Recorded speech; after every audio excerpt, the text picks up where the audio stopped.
सौभाग्य है, बहुत अच्छा लगता है। बहुत धन्यवाद।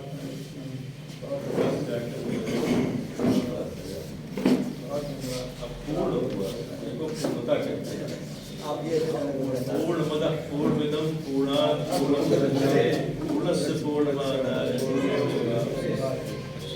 अब एक ऐसे खड़े हो जाइए सब लोग, एक साथ में तो एक फोटो आ जाए।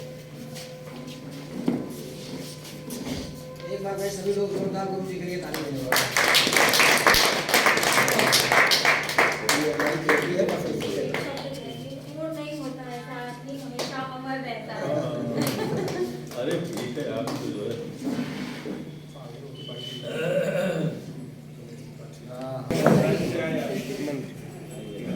आओ आओ प्रतीक्षा बहुत रहे आओ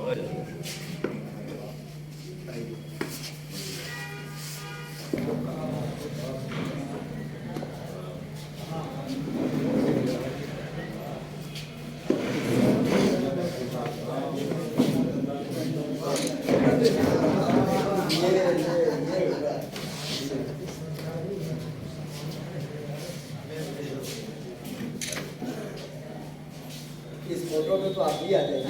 आ जाइए।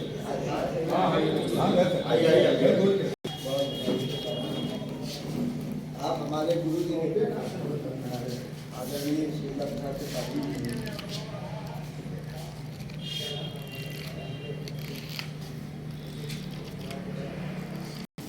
और इसको माला पसंद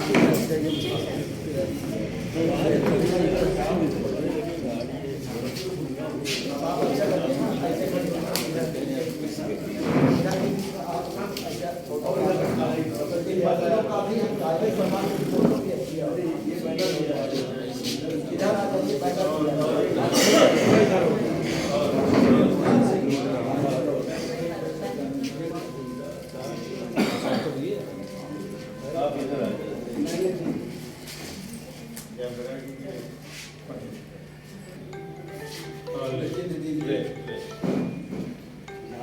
भैया आ गया आदरणीय आप आगे ऐसे हो।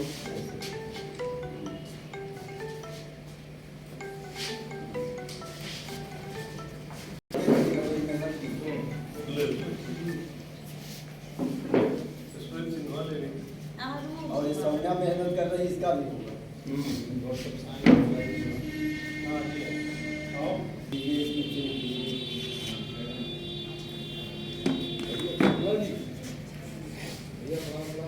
भैया उनका मुस्कान का ले लीजिए, इनकी फोटो बढ़िया लीजिएगा। एक मिनट आदरणीय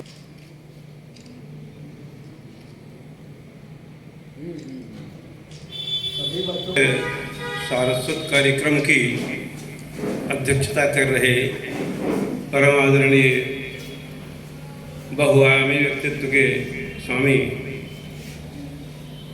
डॉक्टर रत्न जी,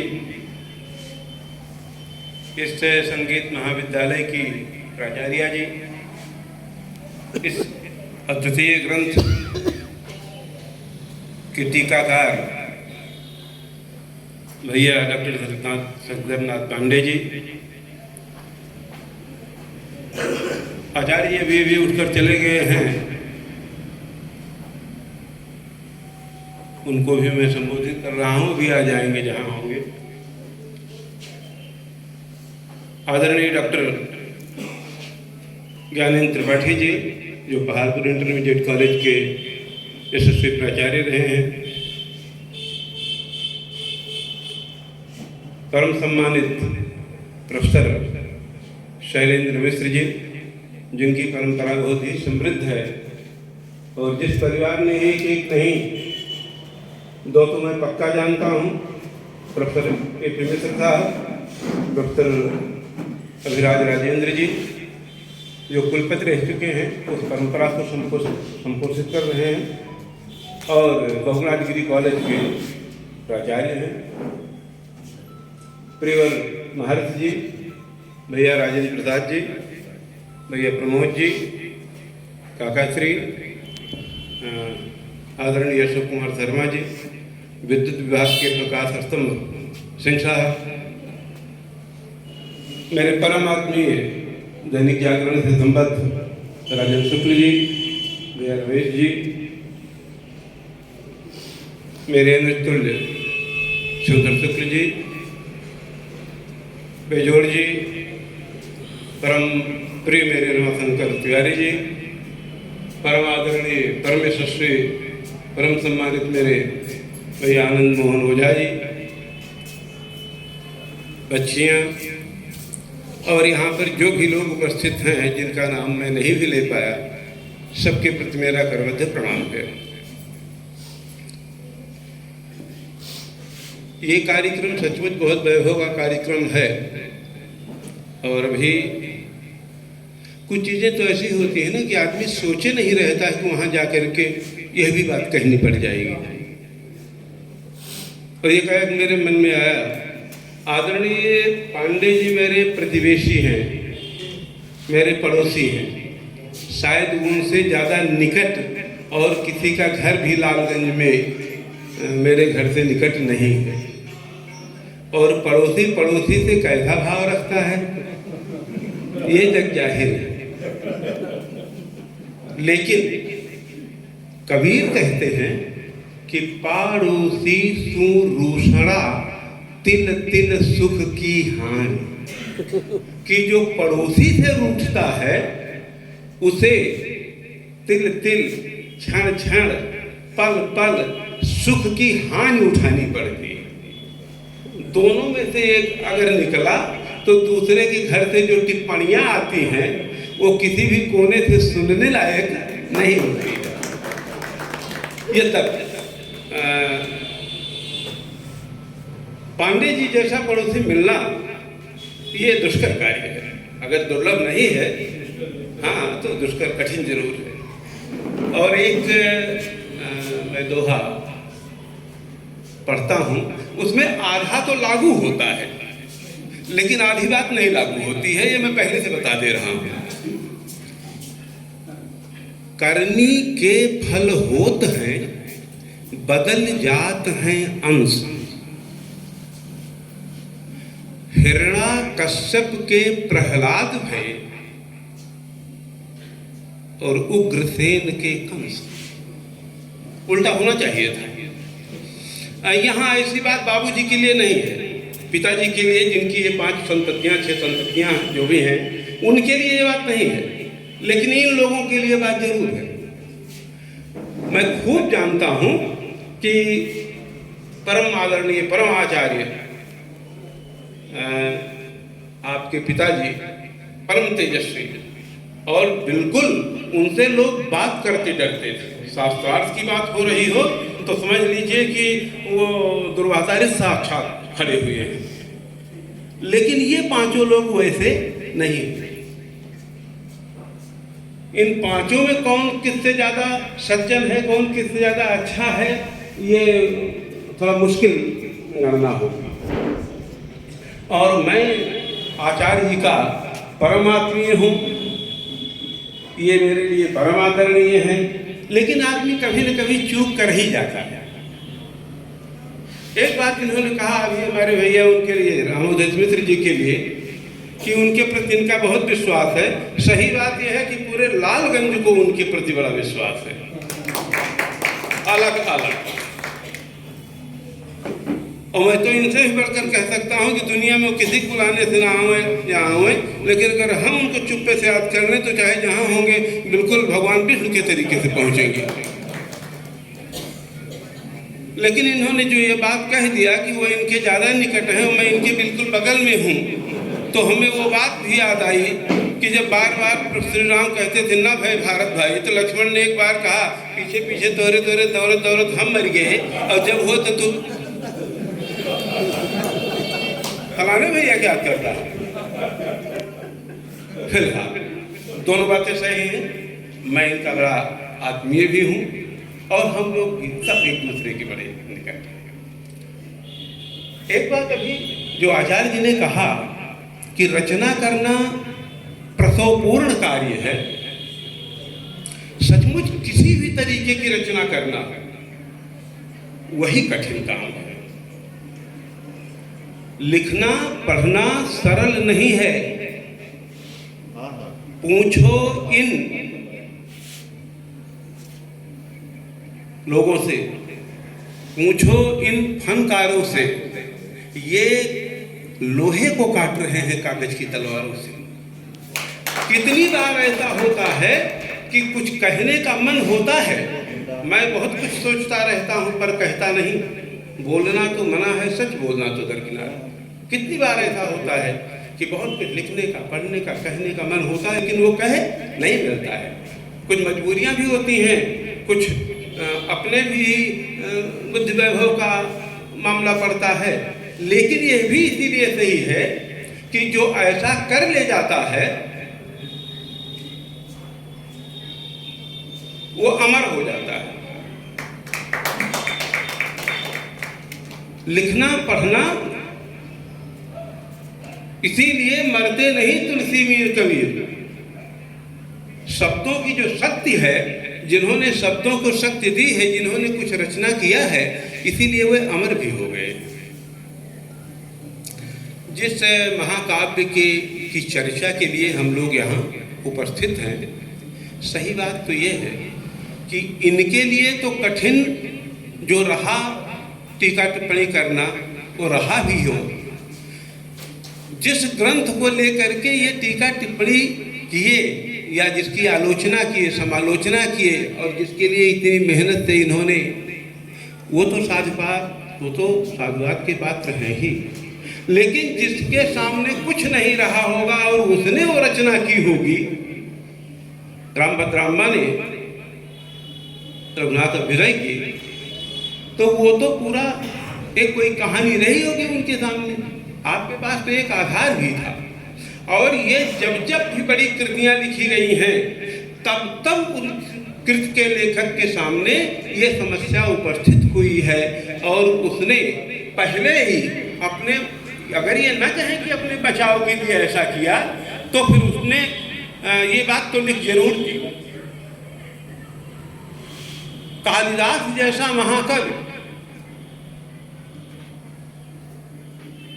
जब लिखते हैं तो कहते हैं क्वाच सूर्य प्रभो वंशः क्वाच चाल्प विषयामति तितीर्षु दुस्तरम मुहात उडपे नाथ सागरम।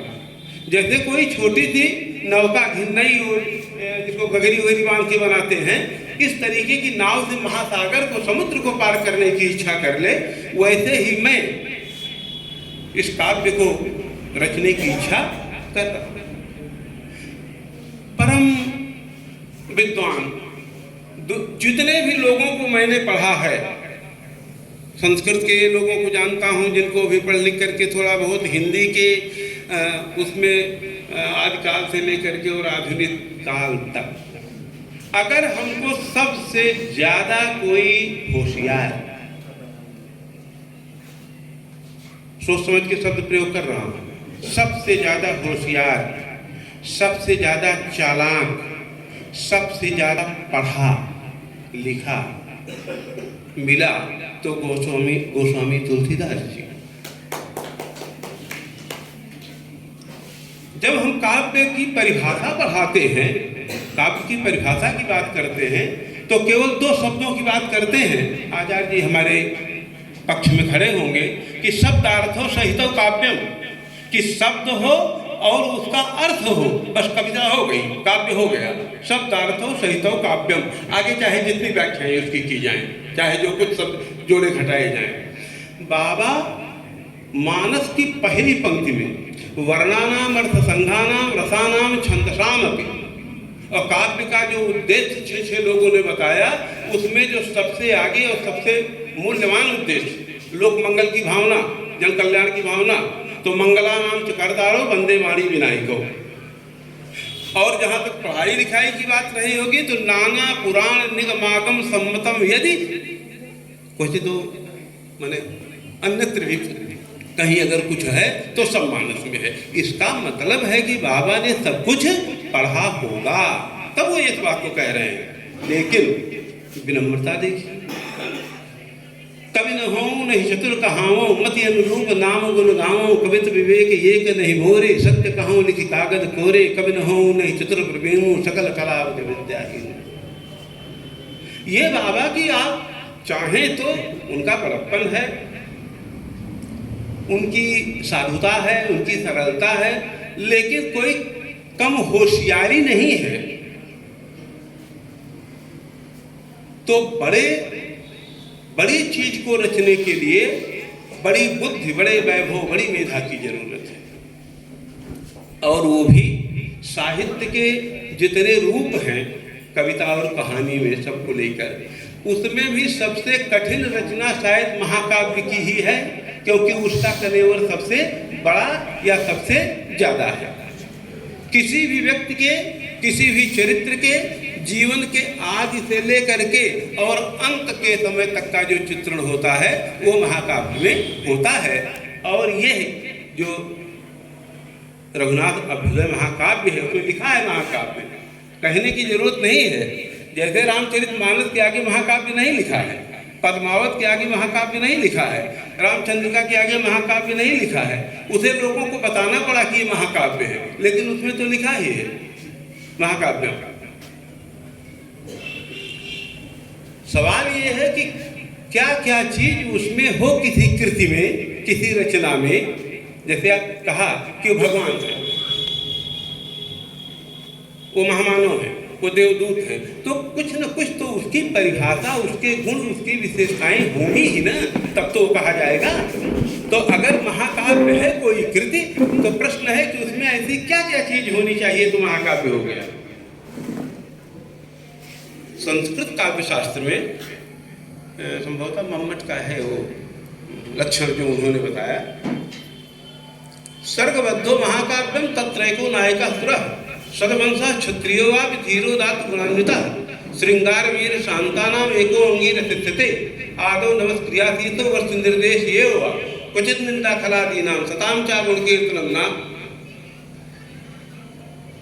एक वृत्तमयी पद्यैः अवसाने अन्य वृत्तकैः नातु कल्पा नाति दीर्घा सर्गा अष्टाधिकायी सर्गान्ते भावि सर्गस्य कथाया सूचनम भवेत् संध्या सूर्य इंदु रजनी प्रदोष ध्वांत आकरा प्रातः मध्याह्न गया था शैलर्तुवन सागरा। आज बहुत सारी चीजें हो तब वो महाकाव्य की कोट में रचना आती है। और उसमें जो मुख्य बात है कि वो उसे सर्गबद्ध होना चाहिए, उसका नायक कम से मुख्य रूप से तो धीरोदात्त होना चाहिए, नहीं तो धीर ललित, धीर प्रधान, धीरोदत्त सब लेकर के महाकाव्य लिखे गए हैं, लेकिन मुख्यतः उसे धीरोदात्त होना चाहिए। और जितने भी रस हैं साहित्य में उनमें से श्रृंगार वीर और शांत, इन तीनों में से कोई एक मुख्य रस होना चाहिए, बाकी रसों को भी तो होना ही चाहिए। और भी जितने सारे लक्षण हैं, पक्का है कि इस रघुनाथ अभ्युदय महाकाव्य में ये सारे के सारे लक्षण समाहित हैं। 12 सर्गों में इसकी कथा निबद्ध है। और इसके लिए कहीं कहीं सर्ग शब्द का प्रयोग है, कोई समय शब्द का प्रयोग करता है, जैसे पद्मावत पृथ्वीराज गाथों में, कोई खंड शब्द का प्रयोग करता है जैसे पद्मावत में, किसी ने कांड शब्द का प्रयोग किया जैसे बाबा ने रामचरितमानस में, किसी ने प्रकाश शब्द का प्रयोग किया जैसे रामचंद्रिका में केशव ने। और आधुनिक काल में तो इसके लिए चाहे प्रसाद जी हों, चाहे ये अयोध्या सिंह उपाध्याय हरिओध हों, चाहे महर्षि शरणगुप्त हों, इन सब लोगों ने तो मोटे ढंग पर सर्ग शब्द का ही प्रयोग किया है। अपने प्रतापगढ़ में भी एक महाकाव्य लिखा है पंडित शिवहर ब्रह्मचारी जी ने, और कृष्णायन मानस कहा तो मैंने कई बार, लेकिन मैं कर नहीं पाया, लेकिन हो सकता है 4-6 महीने में वो प्रकाशित होकर के आओ। तो जितने भी गुण महाकाव्य के होने चाहिए वो इस कृति में उपलब्ध है। उस उस कृति को लेकर के ऐसी उत्तम अद्भुत जो दक्षिण भारत से हमको जोड़े किसी भी तरीके से, उसको लेकर के आचार्य जी ने जो कार्य किया है वो बहुत उत्तम कार्य किया है और बड़े मन से बड़े वैभव के साथ किया है। आसान काम नहीं है। जैसे काव्य की परिभाषा है वैसे ही काव्य के करने वाले के लिए भी कुछ चीजें जरूरी हैं जिसे हम काव्य के हेतु कहते हैं, और उसमें प्रतिभा, व्युत्पत्ति और अभ्यास, इन तीनों चीजों की नितांत आवश्यकता है। और सचमुच आचार्य पांडे जी में तीनों गुणों का अद्भुत समन्वय है। प्रभु ने प्रतिभा भी दी है, ये पढ़ते लिखते भी बहुत हैं और मेहनत तो बहुत करते हैं। अगर हमसे ज़्यादा इस दुनिया में कोई मेहनत करता है तो यही करते हैं, और हमसे ज़्यादा मेहनत कम लोग करते हैं। ये व्यंग नहीं कर रहा हूँ, अतिशयोक्त भी नहीं कर रहा हूँ। तो एक गजल की पंक्ति है, उसको पहली लाइन से न जोड़ा जाए क्योंकि मैं पहले इसकी सफाई दे देता हूँ। दूसरी लाइन कि जरूरत एक तवाइफ की तरह मुझको नचाती है। अब मैं जितना काम करता हूँ मशीनें भी नहीं करती, तो भैया भी जितना काम करते हैं वो बहुत काम करते हैं। और ऊपर से इनके पास तरह तरह के ब्याहे वाले भाग गए बा, चली आई बा, भभूत दे दिया, पत्रा बता दिया, कहीं तारीख पड़े, हमारे साथ चला चलता है, ब्याह करा देता है। तो ये सारी समस्याएं भी तरह तरह से जुड़ी रहती हैं और ये छोड़ भी नहीं पाते हैं, जाते हैं। तो इन्होंने अच्छे वरेण्य कार्य किया है। मैं अंतर्मन से इनको इस सुंदर आलोचना, समीक्षा, टीका के लिए अंतर्मन से धन्यवाद देता हूँ, साधुवाद देता हूँ।